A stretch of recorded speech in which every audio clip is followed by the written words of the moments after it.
Mohon maaf saudara, mohon maaf lahir dan batin saudara.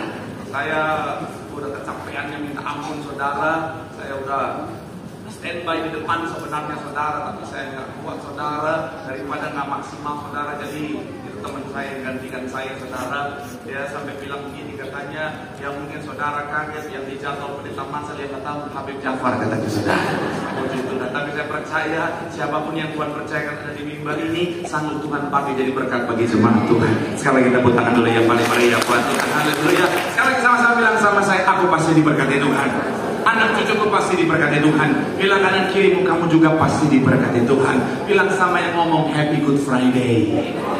Tepuk tangan dulu ya, paling meriah buat Tuhan. Haleluya. Langsung saudara yang Alkitab, kita mau angkat Alkitab juga boleh, Alkitab juga boleh, yang Alkitab angkat tangan juga boleh sama-sama. Dengan iman percaya, sama-sama kita katakan dalam nama Tuhan Yesus. Aku percaya Alkitab ini adalah firman Tuhan. Setiap kata kalimatnya sanggup memberkati aku. Dan hari ini aku pasti diubahkan, aku pasti dipulihkan dalam nama Tuhan Yesus. Sama-sama kita katakan amin. Kita buka kitab kita Yesaya 53 ayatnya yang kelima, jadi ayat pembuka dan pengantar pembahasan kita. Yesaya pasalnya yang ke-53, kita akan baca sama-sama saudara ayatnya yang kelima. Haleluya, terpuji nama Tuhan. Yang sudah di sana boleh bilang aku diberkati Tuhan. Haleluya. Yesaya pasalnya yang ke-53 ayatnya yang kelima. Sama-sama kita baca 3 ya. Tetapi dia tertikam oleh karena pemberontakan kita, dia diremukkan oleh karena kejahatan kita. Ganjaran yang mendatangkan apa? Ditimpakan kepadanya, dan oleh apa? Kita menjadi, sekali lagi saudara 3 ya. Tetapi dia tertikam oleh karena apa? Pemberontakan kita, dia diremukkan oleh karena apa? Kejahatan kita. Ganjaran yang mendatangkan keselamatan bagi kita ditimpakan kepadanya. Haleluya. Saudara pelajari Alkitab, saudara akan menemukan bahwa ayat ini atau kalimat-kalimat ini saudara dinubuatkan oleh Nabi Yesaya, dan ini jaraknya saudara kurang lebih 700 tahun sebelum kelahiran Tuhan Yesus. Karena Nabi Yesaya itu saudara, menurut beberapa referensi pencatat saudara, dia dilahirkan saudara kira-kira sekitar tahun 765 saudara sebelum Tuhan Yesus datang saudara, sebelum Tuhan Yesus lahir saudara, atau sebelum Masehi. Dan saya mau bilang saudara, ini jaraknya saudara hampir 8 abad sebelumnya saudara. Tuhan sudah digambarkan bagaimana kedatangannya. Nabi Yesaya sudah menggambarkan, sudah memberikan kita bicara tentang alasan, keadaan, dan dampak yang akan terjadi melalui apa saudara? Bicara tentang pengorbanannya di atas kayu salib. Ada banyak orang Kristen pakai kalung salib, ada banyak orang Kristen pakai anting salib, ada banyak orang Kristen pakai gelang salib, tinggal di salib yang belum saudara. Tapi mohon maaf, masih banyak orang Kristen nggak paham betul tentang apa dampak karya kayu salib saudara. Sehingga apa saudara? Ya, salib hanya sebagai namanya aksesoris belaka. Padahal salib bicara tentang cinta Tuhan. Sama-sama bilang sama saya cinta Tuhan. Sama-sama bilang sama saya kasih Tuhan. Dan saya mau bilang saudara, bicara tentang kasih Tuhan, cinta Tuhan, cara yang Tuhan ajarkan bagi setiap kita untuk mengaplikasikan kasih ternyata adalah bicara tentang pengorbanan. Sama-sama bilang sama saya pengorbanan. Shalom bapak-bapak. Wah, memang mantap sekali, dan shalomnya mantap sekali. Dari pagi makan bakmi dari pagi. Saya mau bilang Pak, cinta yang sesungguhnya, kasih yang sesungguhnya adalah pengorbanan. Amin. Memang Pak, jadi suami kadang-kadang Pak, ketika kita mencintai istri kita Pak, kita harus mengorbankan kuping kita, mau meledak rasanya dengarkan perkataan mereka. Tapi cinta adalah pengorbanan. Betul ibu-ibu? Ibu di sini suka ngomong semuanya. Shalom ibu-ibu. Cinta adalah pengorbanan. Jadi kalau misalnya suamimu bawa ketek, nikmatilah dengan sukacita. Ketika kau tidur di sampingnya, oh Tuhan Yesus, oh Tuhan, kenapa dia bawa kambing? Ingat, Tuhan pun lahir di kandang yang hina. Nikmatilah, cinta adalah pengorbanan. Ini nggak kita lihat, terima aja pokoknya. Shalom anak muda. Cinta adalah pengorbanan. Jadi kalau belum siap berkorban, jangan dulu bikin cinta-cintaan. Betul para orang tua? Ya, saya mau bilang sekali lagi saudara, cinta yang sesungguhnya adalah cinta yang berkorban. Jadi sekali lagi saya selalu bilang sama pengantin yang Tuhan percayakan saya bimbing untuk menikah, saudara, saya selalu bilang apa? Kalau mau menikah harus siap berkorban, harus siap untuk membahagiakan orang yang kita cintai, bukan mencari bahagia. Kenapa? Kalau mencari bahagia kita akan menuntut, saudara. Tapi kalau kita siap untuk membahagiakan, saya mau bilang saudara, pasangan yang saling membahagiakan tanpa menuntut akan menjadi pasangan yang bahagia. Amin. Makanya hari saudara kita sama-sama membahas satu tema khotbah berbicara tentang cinta yang berkorban. Sama-sama bilang sama saya, cinta yang berkorban. Sama-sama bilang sama saya, cinta yang berkorban. Amin. Kenapa? Karena sekali lagi saudara, Tuhan menyatakan kasihnya, cintanya kepada setiap kita dengan pengorbanan di atas kayu salib. Dan kita akan spesifik membahas tentang apa saudara? Dampak pengorbanan Tuhan melalui pengorbanannya bagi setiap kita saudara. Dan doa saya sekali lagi saudara, melalui firman hari ini, di hari spesial Jumat Agung ini, sekali lagi semua yang hadir memahami pengorbanan Tuhan, sehingga apa saudara, kita bisa meresponi dengan benar, sehingga kehidupan setiap kita sesuai dengan rancangan Tuhan yang luar biasa. Yang setuju boleh berikan tepuk tangan yang paling meriah buat Tuhan. Haleluya. So, apa dampak pengorbanan Tuhan di atas kayu salib karena kasihnya yang luar biasa bagi setiap kita? Yang pertama saya mencatat di sini saudara adalah bicara tentang dosa kita ditanggung, hubungan kita dengan Allah dipulihkan. Sama-sama bilang sama saya, dosa ditanggung. Sama-sama bilang sama saya, hubungan dipulihkan. Amin. Saya mencatat di sini saudara, sebelum salib manusia terpisah dari Allah karena dosa. Roma 3:23. Sama-sama kita baca. Roma pasalnya yang ketiga, ayatnya yang ke-23. Yuk sama-sama kita baca saudara. Roma pasalnya yang ketiga, ayatnya yang ke-23. Yang sudah di sana boleh bilang aku diberkati Tuhan. Amin. Sama-sama kita baca. Roma 3 ayat yang ke-23. 3, ya, karena dan kehilangan apa? Sekali lagi saudara, 3, ya, karena semua orang telah berbuat dosa dan telah kehilangan kemuliaan Allah. Tahan sampai di sana. Waktu Tuhan menciptakan saudara dan saya, Tuhan memberikan saudara dan saya bicara tentang tampilan, bicara tentang di dalamnya juga saudara, itu benar-benar serupa segambar seperti Allah. Tuhan create kita serupa segambar seperti Allah, kemudian Dia hembuskan rohnya untuk apa? Perfectly serupa segambar seperti Allah saudara. Dan saya mau bilang sekali lagi saudara, ini anugerah yang luar biasa. Tetapi oleh karena dosa merusak gambar diri kita, dosa merusak bicara tentang apa saudara? Keadaan saudara dan saya, dan dosa memisahkan kita dengan Tuhan. Tapi kabar baiknya begini saudara, ketika Tuhan mati di atas kayu salib, ketika Tuhan mengorbankan dirinya di atas kayu salib, kita ditebus, dosa kita dihapuskan, dosa kita ditanggungnya, kita jadi orang-orang yang layak. Sehingga apa sekali lagi saudara, hubungan kita dengan Allah yang awalnya terpisah karena dosa dipulihkan. Kita kembali menyatu dengan Allah, kita tinggal dalam Tuhan, Tuhan tinggal dalam kita. Katakan amin. Karena memang saya mau bilang sekali lagi saudara, kita nggak bisa benar-benar hidup tanpa Tuhan saudara. Kita perlu Tuhan dalam kehidupan setiap kita, dan itulah yang akhirnya kita terima melalui pengorbanannya di atas kayu salib. Maka sekali lagi saya mau bilang saudara, kita yang sudah menerima karya salib, kita yang sudah akhirnya menerima bicara tentang yang namanya pemulihan hubungan, pastikan jaga hubungan kita dengan Tuhan dengan erat. Jangan jauh dari Tuhan, karena kita nggak bisa apa-apa tanpa Tuhan. Gak apa-apa, serius-serius dikit saudara ya. Ini lagi cuma agung saudara.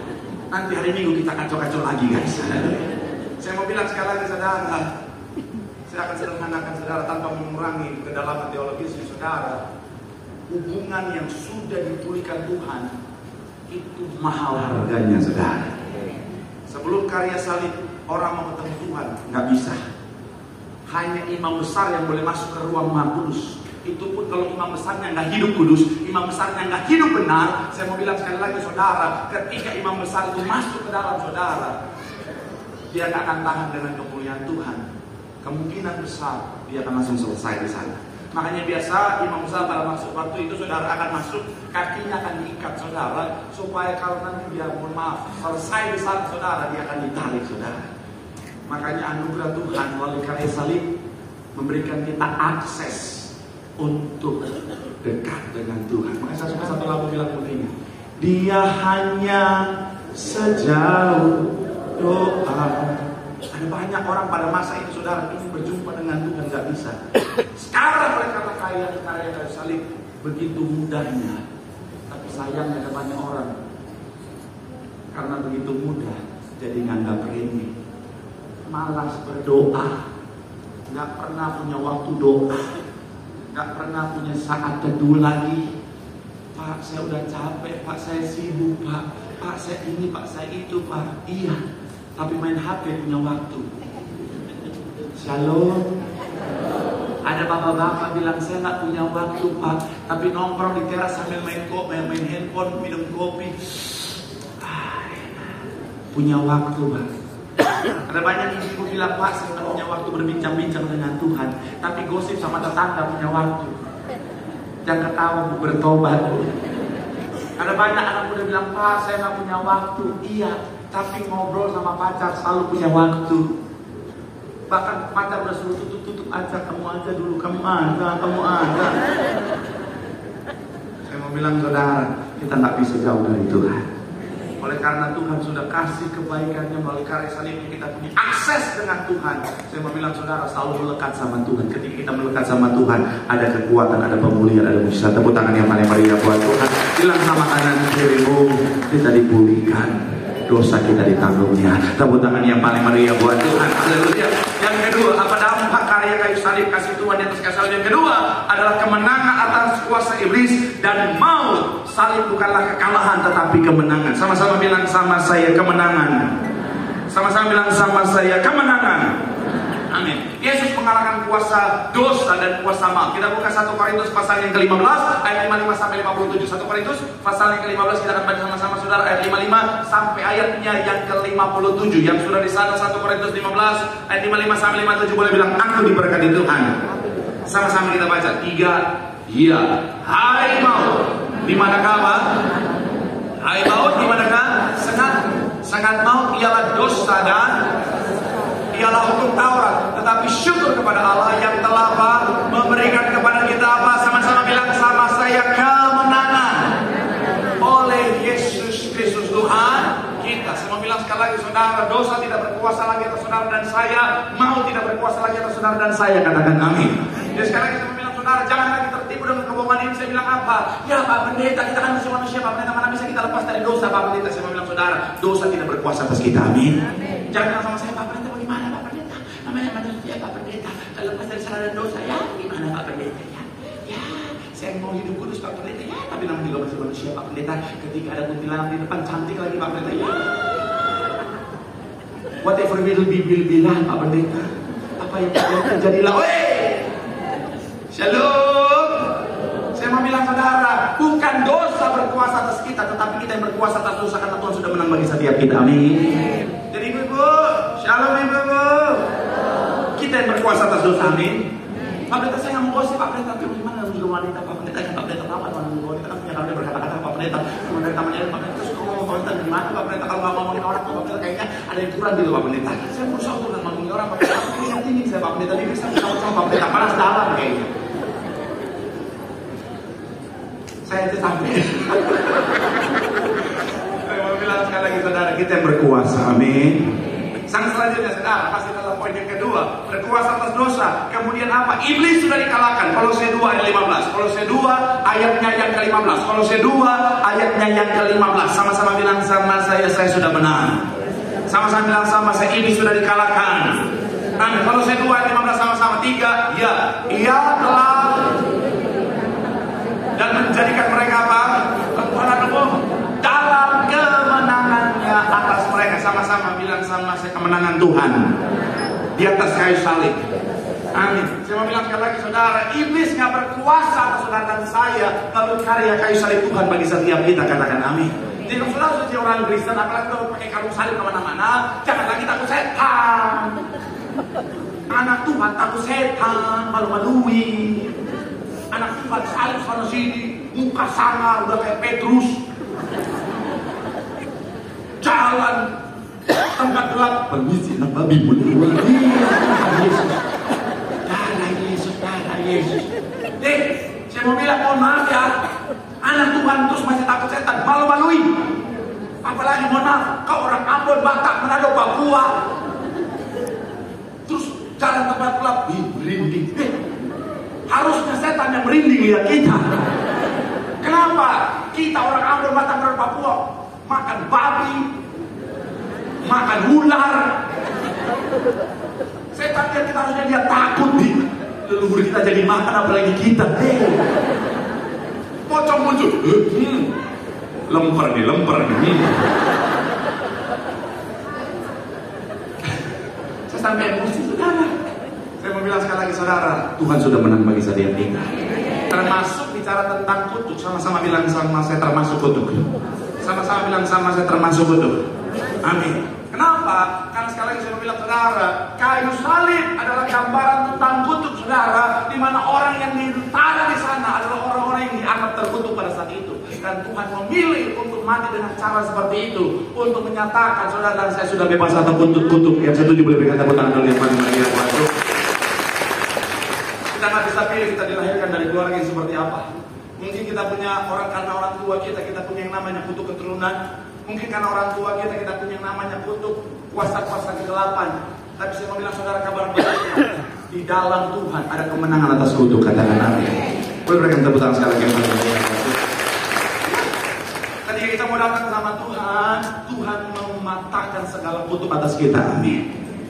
Jadi jangan takut lagi dengan yang namanya kutuk. Ada jemaat datang sama saya, Pak Pendeta, saya dikutuk-kutuk sama tetangga saya. Saya mau bilang, saudara, nggak usah takut. Karena hidupmu bukan ditentukan oleh perkataan mereka, tapi apa kata Tuhan. Mereka boleh mengutukmu, tetapi kata Tuhan apa? Kita sudah dibebaskan dari segala kutuk. Tepuk tangan yang paling meriah. Shalom anak muda. Kita sudah dibebaskan dari kutuk. Makanya stop nyanyi-nyanyi. Dulu datang kutukan mantan. Gak ada yang tahu, cuma saya dong yang main TikTok di sini. Lagi banyak itu. Dulu datang kutukan mantan tak bisa dilepaskan. Kata siapa? Segala kutuk, apalagi kutukan mantan bisa dilepaskan dalam Tuhan. Amin. Bilang sama kanan kirimu, oleh karena kayu salib kita sudah dimenangkan. Tepuk tangan yang paling meriah. Yang ketiga yang mesti boleh siap-siap, saudara. Apa dampak kasih Tuhan melalui pengorbanan yang salib bagi setiap kita? Yang ketiga adalah kesembuhan dan pemulihan hidup. Sama-sama bilang sama saya kesembuhan. Sama-sama bilang sama saya pemulihan hidup. Amin. Saya mencatat di sini, saudara, melalui bilur-bilur Tuhan Yesus kita disembuhkan. Coba kita buka 1 Petrus pasalnya yang kedua sampai 24. 1 Petrus pasal yang kedua ayat 24. 1 Petrus pasal yang kedua ayatnya yang ke-24. Sambil saya undang imam musik boleh maju ke depan. Yuk, yang sudah di sana, 1 Petrus 2 ayat 24 boleh bilang aku diberkati. 3, ia sendiri telah memikul dosa-dosa kita di dalam tubuhnya di kayu salib, supaya kita yang telah mati karena dosa hidup untuk, perhatikan kalimat terakhir, oleh bilur-bilurnya kamu telah, sekali lagi 3, ia sendiri telah memikul dosa kita di dalam tubuhnya di kayu salib.